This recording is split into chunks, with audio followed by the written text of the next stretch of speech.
সরস্বতী পুজো হোক বা বিয়ে বাড়ি, পিম্পল কিন্তু আসা যায়, এদের সবসময় নিমন্ত্রণ থাকে। এই আমি এত কষ্ট করে খেটে করে ভিডিও বানাই, তোমরা কেন আমার ভিডিওতে লাইক করো না গো, আর দেখো না কেন আমার ভিডিও?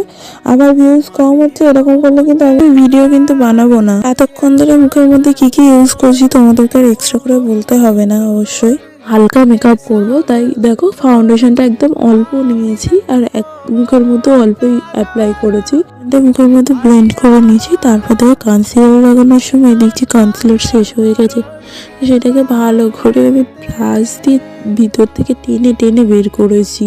ভাই আমরা বাঙালি, আমরা তো এরকম করবোই, তাই না? কি কি আমার মতো আজ কমেন্ট করে জানাবে। নিচটা ভালোভাবে ব্লেন্ড করে তারপর কম্প্যাক্টে লাগিয়েছি।